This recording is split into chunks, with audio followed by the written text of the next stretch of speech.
Hey, welcome to another edition of Kyle Meredith with. It's the interview series presented by WFPK at WFPK.org, Consequence, and the Consequence Podcast Network. Thanks as always for making your way here, for checking out the series. Of course, you know what to do. If you like what you see, what you hear, hit that subscribe button. I put out 3 new interviews every single week, so it's a great way to keep up with all of your favorite artists. And I'm so excited today. Sarah Dowland is here. She is behind the new documentary, Sue Bird in the Clutch. Hello. Hello. It's Great great to to be have here. you. Yeah, it's great to have you and to tell you how much I've enjoyed this. And I should also mention the documentary available for digital purchase and rental on Apple TV, Amazon Prime Video, Vudu, and Wolf on Demand beginning March 29th. Congratulations. First off, this doc is so good. Well, So, I had a great subject, so she made uh, it easy for me. of course. And I learned so much about Sue. I mean, of course she's been a name and a superstar, but knowing this backstory and knowing about all the stuff off the court and behind the scenes, I know this is an easy place to start, but I would love to hear, why did you want to tell this story, and how did you get involved? Was this your pitch? Was this her pitch? Well, Sue was already on board to do a documentary. So Jay Ellis and Ryan Ruocco, who are executive producers, and Aaron Bergman, who are executive producers on the documentary, they connected because they knew Sue and they thought it was a great idea and a great time in her career. They knew that she would soon be coming up to retirement, but weren't quite sure when. And they wanted to make sure that there was something to really mark that moment and the legacy of her career. So they approached her first, and she trusted them. And I don't think she loved the idea initially about being on camera all the time, but she got comfortable enough with it and saw the importance of telling her story. And so those executive producers then brought it to a company that I worked a lot with, Jigsaw Productions, and they approached me about it. And I love sport. I follow lots of sports. I didn't follow basketball, but certainly followed a lot of other women's sports. And this just gave me an opportunity, to become a new fan. And so I really tried to embrace that into the storytelling. Okay, so if you don't know much about Sue Bird, or even if you do think you know her story in certain ways, I'm sure that there's going to be things in the film that you don't know about her that you haven't engaged with before. And it's just going to bring all those layers, to her, and different ways for audiences to engage with her. So I really wanted to be able to dive into all components of the story and reveal, obviously, what an incredible basketball player she is, what a legacy she has left for the game, what an impact she's had on and off the court. I just wanted to be able to tell all of those threads of her story and put them together in this one film. Yeah, you sort of answered this. I was going to ask, how much you did follow, because I feel like there's probably, especially as a documentarian, there's an advantage to not being like a hardcore fan, or or not, to a certain extent. Like, what did that allow you? Because I wonder if you had, like, if there's that chance to get, I don't know, like a separation of the fandom, I guess. I think so. And I just tried to embrace that position of someone who was coming into it fresh and new and didn't have any preconceived ideas. And what I found, I followed Sue for 2 seasons, mostly because in the first season, 2021, she thought she was going to retire, but she wasn't absolutely sure. So we started rolling cameras just in case she did retire. Turns out, end of 2021 season, she feels like she's got another year to play. So she comes back for 2022, and then I follow her again for another season. So I think probably in that first year, I was very much more in that objective position of just trying to, observe her and let her tell me her story. By the second season, I was all in as a fan. So it was getting more and more difficult not to separate myself. And, I found myself at games being completely invested. Sometimes I would be so involved in the game that I would kind of forget what we were filming. and just have to kind of bring myself back and go, okay, let's move on in terms of our shots. But yeah, it's, and I hope in the film that sense of actually kind of falling in love with the game, falling in love with Sue, with all the things that she does, that comes out, because I think even for those fans that have followed her entire career, what really, stood out to me, no matter who I spoke to about her, was just this overwhelming sense of love for her. They might be other players in the game, they might be fans, they might be coaches, they might be former teammates. There's just so much respect for her and what she's done and the legacy that she's built and the contribution she's made to women's basketball that, I wanted fans to feel that when they were watching the doc. Yeah. It's interesting also seeing some of the work you'd been doing before this documentary with other docs and the subject Yes. matter that you were tackling there with, the Ugandan one and the big pharma stuff. And then we have this, and this, of course, tells important stories and that I want to get to, but there's also a lot of entertainment. It feels like this would be, I don't know if I want to say a lighter load. I don't want to, Yep. put that impression on there, but Yeah, I think that's right. And I can tell you at the time, I really welcomed that shift. The film that I was working on before this film, I was producing, and Alex Gibney was directing, and that was on the opioid crisis. And so I spent a couple of years on that film, embedded with task forces that were trying to disrupt the distribution of fentanyl, seeing the devastation that was causing hundreds of thousands of Americans, and the world over has this problem. And it was a very dark story, and a really sad story. So for me, just in terms of a tonal shift, I absolutely welcomed the transition to Sue's story.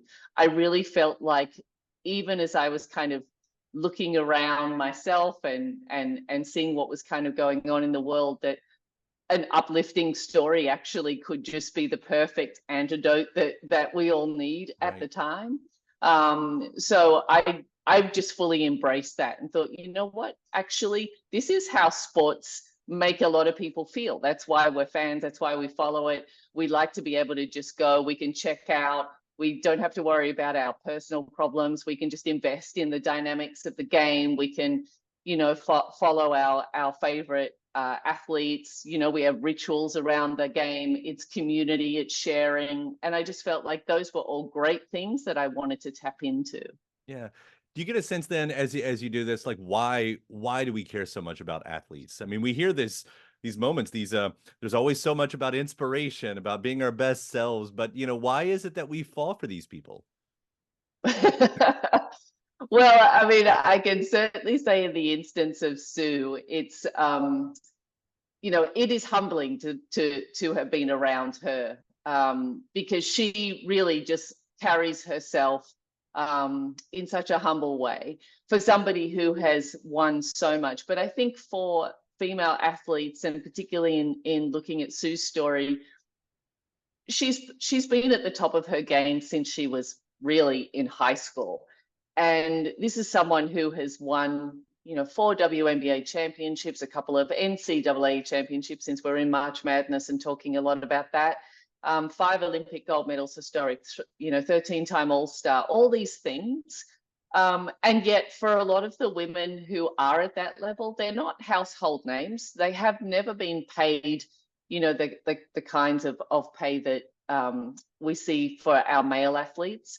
But they've done it all because they're absolutely passionate about what they do, and they absolutely love it, and they give it their all. And I think those are things that do inspire, that you can see that, these people are really motivated from a genuine place.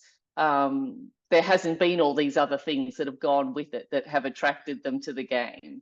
I mean, really, when Sue got started, I mean, the WNBA, started in the late 90s. She's drafted in 2002. There wasn't a lot of money around, and there certainly weren't a lot of resources around. So, genuinely, that was not the motivation for going into the game. And I think that, also Sue just through her experiences, was exposed to a lot of things. And so when we're kind of looking at voices and people that we look up to and admire or are interested to know about, because of their exposure to all of those different experiences and interactions, they can kind of stand in for different segments of society at different times. So and I don't know, like pure athleticism at the top level, like it just is impressive. It is What very can I impressive. say? Yeah. And I It's hard not to be awed by it. right, right. I didn't even know about. I mean, I know about pay gaps, and especially I work in the NPR world. We talk about this a lot. I did not know about the pay gaps Right. when you're really talking about the WNBA. The fact that it's only 4 months out of the year, and then you have to if you want to make ends meet, you're probably going overseas and seeing them playing in Russia and just Yeah. what you'd have to deal with in that kind of environment. I mean, that was really eye-opening. And is it better now? Because at the end of it, there is a part about and I'm blanking on the law or rule that got passed that kind of like a union thing, but is it better now than it was then? Yeah, I think it's definitely better. I mean, in 2020, Sue was part of the leadership that negotiated a new CBA, which basically was all about really better conditions, better pay for players. And yes, there are some rules now about players who do go overseas and the timing of when they come back. Because the WNBA doesn't want to lose those players out at the start of their seasons for too long. But I think a lot of players are still following that model. They're still going overseas. I mean, we saw what happened to Brittany Griner in Russia. And I think that was also part of a review of like just what women have to do to actually cobble together their experience. Because it's not just about going overseas for the money, it's going overseas to maintain their conditioning, because no one's paying for anything for them in the off season. They might have sponsorships and so forth, but that's not everybody in the league. And even for those that do, depending on the level of that sponsorship, it may or may not sustain you. So I think those things are still there, but I think where we are really seeing the progress is now when we're looking at our college players, and we're looking at the kinds of sponsorship, the kinds of attention, the deals that are being done, and once the TV rights for the W come up for renegotiation and they reestablish like what their true value is, then I think we're going to see a lot more of that progress that's being talked about really come into fruition for those women that are in the league now. But they need those TV rights to be renegotiated and at a much higher value to reflect the premium product that these women are delivering. Yeah, and to see Sue, spearhead so much of that and be on the forefront of that push, as you tell it, Yes. and to be in that moment where, as you all say, the WNBA changes where they finally get to be themselves. I mean, also telling the story of sexuality, of marketing, and how they went together in the early days. Not surprising at all, but it's still just one of those jaw-dropping moments when you see it spelled out for you. It's like, how? Of course, I remember that, but how? Did it get that far? When you told that part of the story, how did you want to tell it? I really approached the film as a coming of age story, because once I was really looking at the story through Sue's lens, I realized that her experiences chart, because she was in the W for 20 seasons or 21 seasons, it really does chart the coming of age of the W, the coming of age of sort of media and culture writ large, but also of Sue and her personal life as well. So all of those things are kind of told through that coming of age lens. And I feel like when we were working with Sue and following her, that it was I was watching her in real time get more and more comfortable with herself, with media, with her story, with owning that. I mean, obviously, when she partnered, in her personal life with Megan Rapinoe, there was no hiding that she was gay. So she knew that she was going to have to confront that in a more public way somehow. But she's a very private person, and I think that was quite a struggle for her, just to figure out the why. But once she had answered that for herself, and I think also that even social media had become more positive and embracing, because early social media was not so kind, and obviously there's still crazy comments and crazy stuff that goes on. I'm not denying that, and I'm sure that if you're on the receiving end of bad stuff on social, it's horrendous. But I think in terms of a coming out story, there was culturally and socially just much more,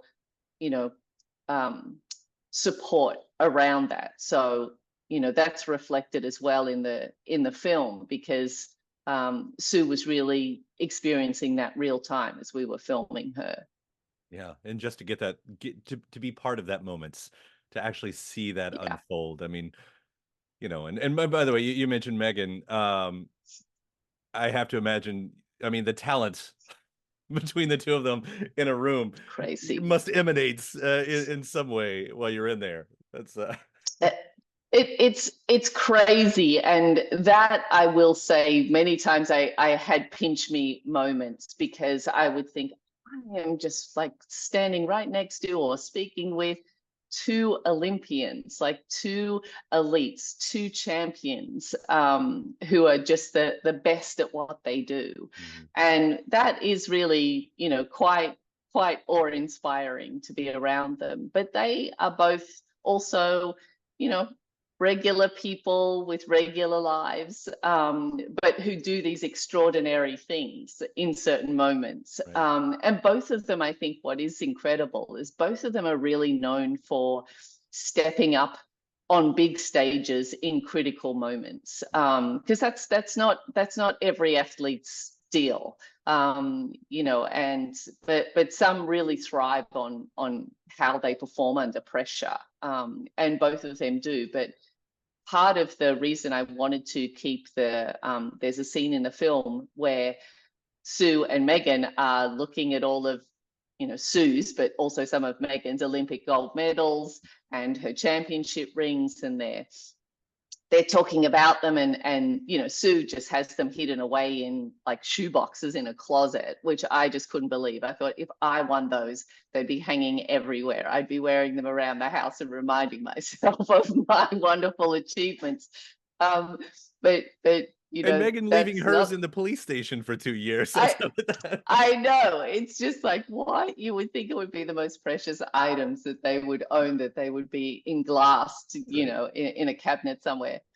But they're not like that at all. But after we finished rolling that day, or filming that day, I was holding the gold medals, and I hope no one saw, but I did actually get a little teary, because I just thought, this is incredible. Like, to actually know that you did this, like you were part of a team that achieved this level. And some people go there, athletes will go their whole careers, their whole lifetimes, and never ever get close to even competing, let alone winning a Right. gold medal. So it's an embarrassment of riches with those two. It really is. Yeah, just the biggest world. I mean, that is the world stage, to have It something like this. is. What do you think this actually says something, or gets to say something, that this documentary comes out at the same time as Caitlin Clark becoming, beating Pistol Pete's record? Like, what a nice coincidence. I think this is great, and Sue describes this as really the moment that women's basketball has been waiting for, because what she sort of says about what Caitlin has done is that there is, there's a culture, or a social culture around, women can't dunk, it's not the same thing, it's that they don't play like the men never will. But she's throwing what they call logo threes, which are almost from the half court. There's no arguing with that. It's just like drop drop the mic moments. And she's doing it not just in a fluke once or twice, but just doing it repeatedly. Then she's breaking records. And I think that was kind of the ignition that everyone has been waiting for, where it's like, okay, now you see the talent pool. Now you see the quality of the female players. Now you see what we're capable of, the potential, and the eyeballs are there, and the ticket sales have followed, and all of the things, the sponsorship, the interest, all of that has been following. And that's great, because that's just going to now, that momentum is going to carry now through to the league. So I think it's a wonderful time. And, I think Sue, you can draw a line from Sue as a point guard to point guards like Caitlin Clark, or to Paige Beckers and others, because that is, that's the legacy that those players like Sue needed to set first. They needed to lay a pathway for that to be done, because when Sue started out, the league had only just kind of started, in the late 90s. She was drafted in 2002. Women didn't play professional basketball for 21 seasons. They just didn't do that. It wasn't there. It wasn't a thing. So now that is a thing, and now there's an even newer thing that the Caitlin Clarks of this world are doing, which is just brilliant. Yeah, and it is, and again, the way you tell this story, I mean, I guess everything is perfect right up until the end, because even though I in my back of my mind, I'm like, I'm pretty sure I know how this ends, like remembering, but I'm still waiting for her to win, the final game.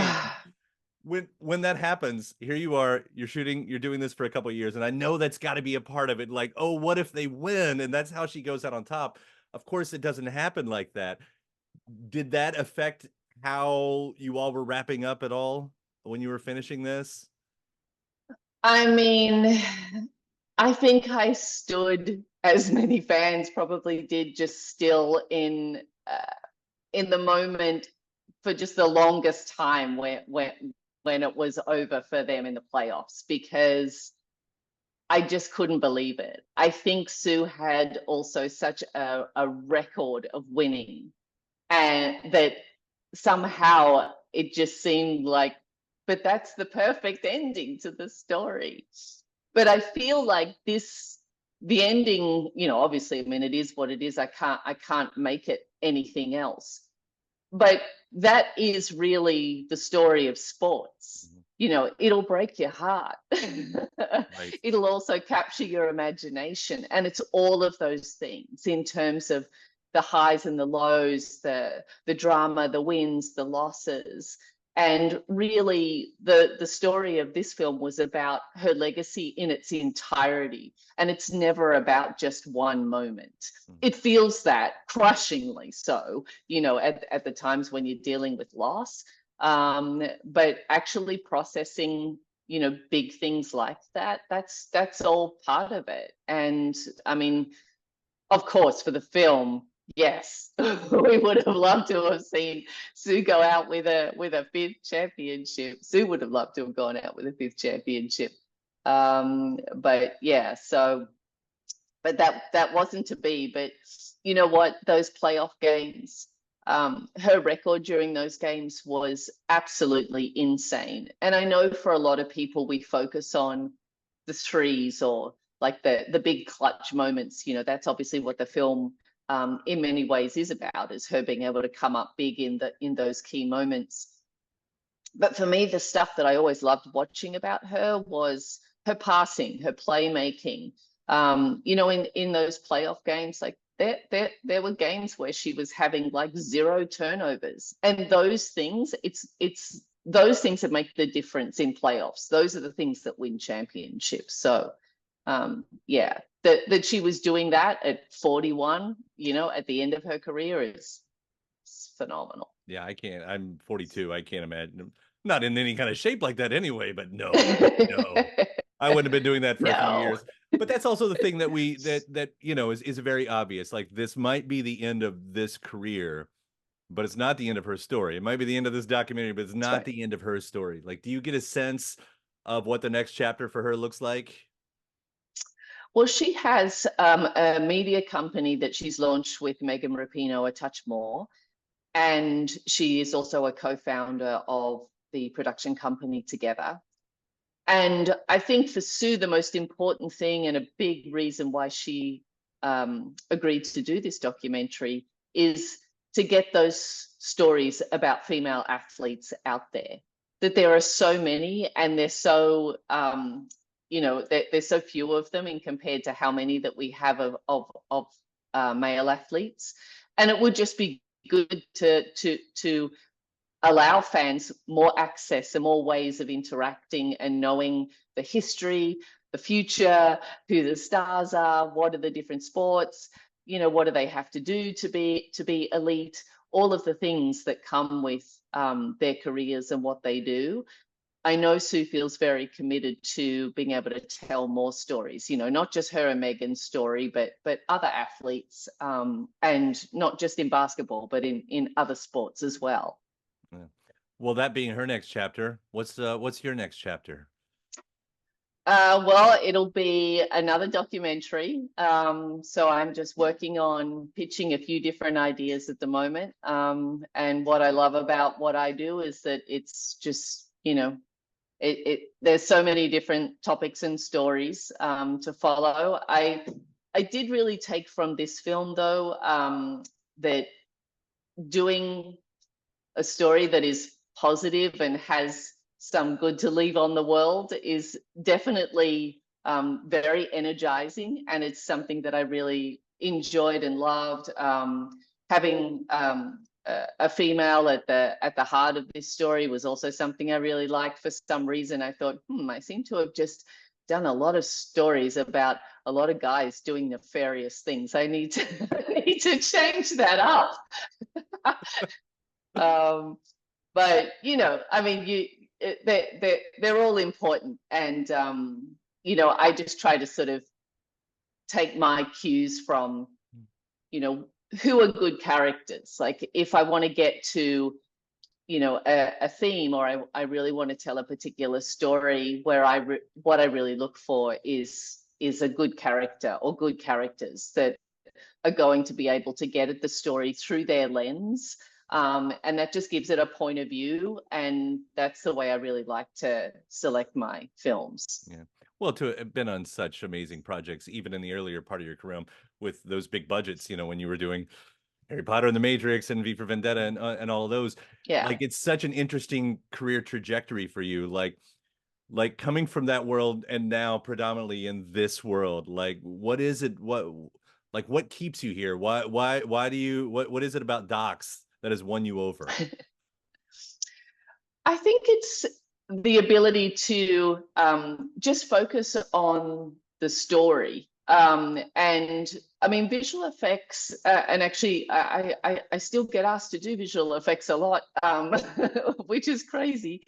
But I think that the thing that background really gave me is just a complete openness to storytelling and the tools and the means that you have at your disposal to tell a story. Because when you're doing something like that, a lot of the time you're filling in a lot of spaces that have nothing in them, and you're creating things, or you're creating characters.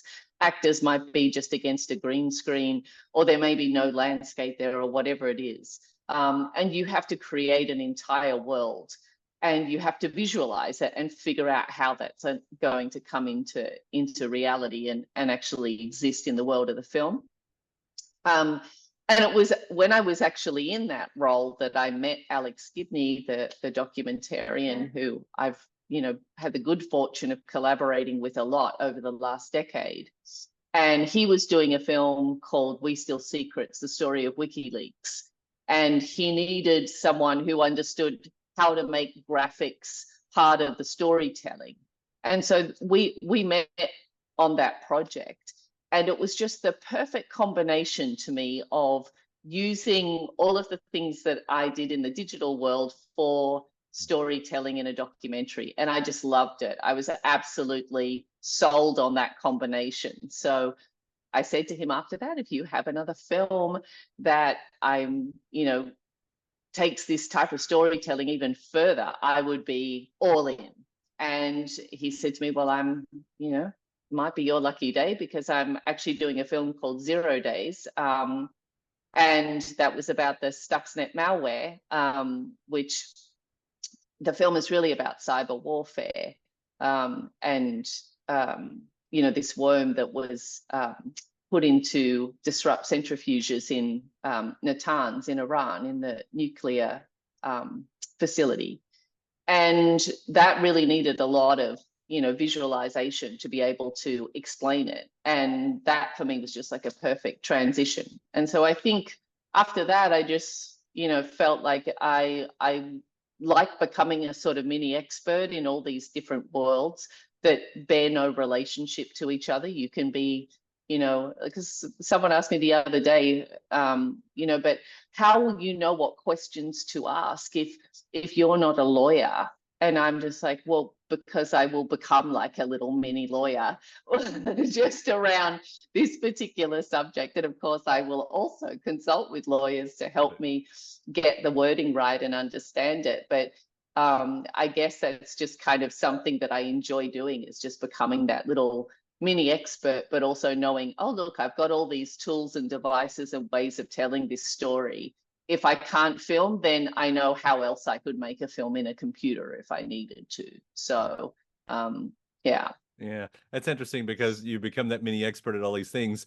You become great at your job, and you're probably also great at a dinner party for small talk on top of it. So it's I've got some good stories, that's for sure. Yeah. Sue Bird in the clutch. I so enjoyed this. I so enjoyed the story that you did decide to tell. Thank you so much for taking the time to talk about it. Thank you, Kyle. Really loved this.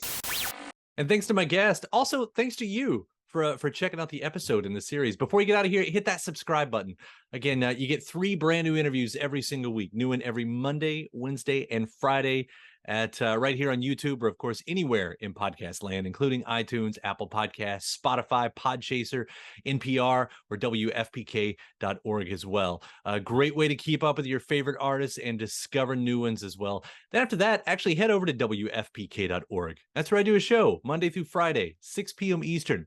It's an hour full of song premieres, music news, anniversary spins, bonus interviews, Monday through Friday, 6 p.m. Eastern at WFPK.org. Consequence has your music and film news. You can also find me on the social media spots, Facebook, Instagram, mostly on Twitter. All 3 of them, the address is at Kyle Meredith.